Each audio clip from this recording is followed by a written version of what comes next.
Latino women need to be home bodies, not home wreckers. Black history is world history. Black and Latino men run from responsibility.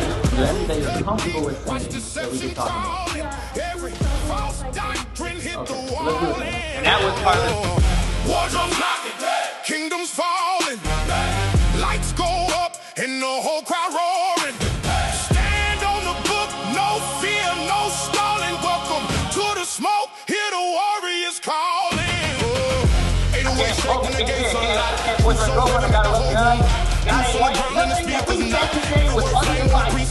the scripture slide, everybody talk to the smoke, get high, then the whole room free. When the facts get fired.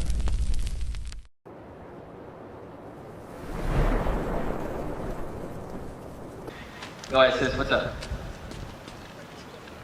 You're good. Put it wherever you want. You put it on the table. I can't. Yeah, you're fine.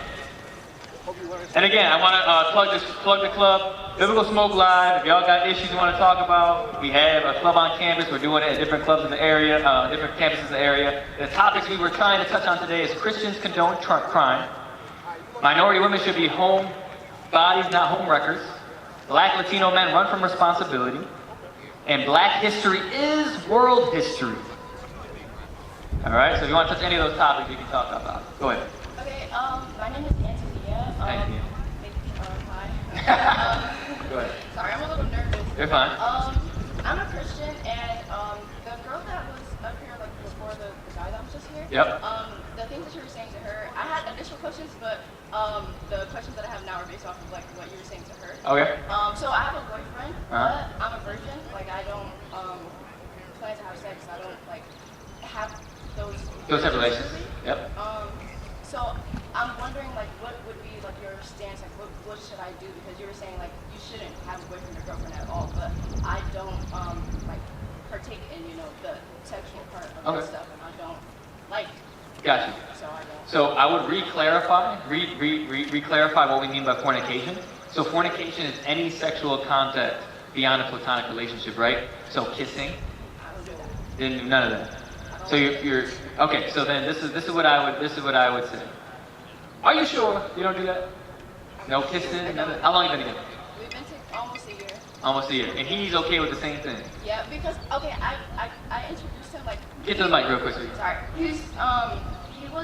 I've been a Christian for a while, like ever my whole life. He was like kind of, you know, like on the fence. off. Yeah. And so when I met him, I, you know, made it clear that, you know, I'm a Christian and, you know, I don't do all of this other stuff, you know, I live my life a certain way, you know. And I like brought him back to church, and you know, now he's in the church choir with me. He goes to church with me every Sunday.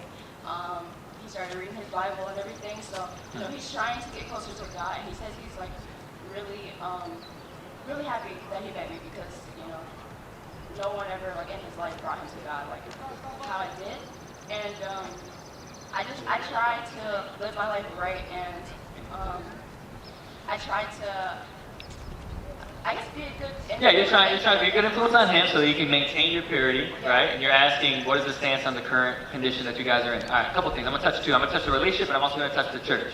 All right? Because traditional Christianity is not biblical Christianity. That's what we started with today, right? So a lot of the things that the Christian church teaches today is not biblical. All right? So when you guys go into church, I would want to probe a little bit to see what is being taught and show you in the scriptures if it's valid or not. That's one thing. We're going to touch that. Second thing about the relationship specifically, in First Thessalonians it says abstain from fornication. And read that. I think it's 1 Thessalonians what? 4 and 3. Read that. The book of 1 Thessalonians chapter 4 verse 3. For this is the will of God. This is the will of God. Go ahead. Even your sanctification. It's how you purify yourself. That ye should abstain from fornication. So there should be no fornication. I want to make sure I made it clear. The kissing, the touching, rubbing, oral, anything, any type of penetration, that is sex, that is fornication, any type of kissing. There should be no fornication. Now, in terms of what is within the bounds of courting, it's just hanging out, chaperone dates. Because what happens is, there could be a time where he's trying to build himself up, but the fact that you are close to each other, that there's energy and not energy, that emotions exchange, that you guys are beginning to have attraction to each other, it could get introduced and you can have it as a mistake. Now, you say that now, but it can happen to anybody.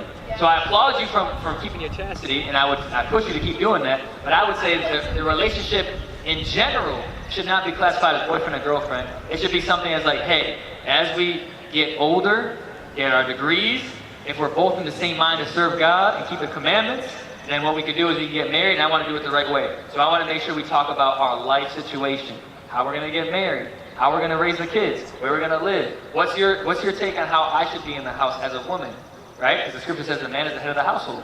How are you going to lead the household in order to make sure that we're following God and make sure we keep the commandments? These are all things you should talk about before that title even comes up. I don't like the title because it insinuates a certain attraction and commitment that's not really there. All right, so read that. You had Colossians. No, you had Colossians, right? 20?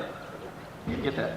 So that's the answer for your relationship. I would cut it off, and if he really is interested in you, he'll understand from the biblical perspective. But what I know about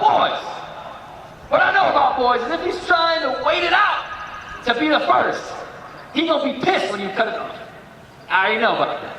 And some people, y'all think I'm lying. Some men will fake the funk just to get in there, and will be enticed by the fact that you still have your virginity, and will do what they gotta do to take it.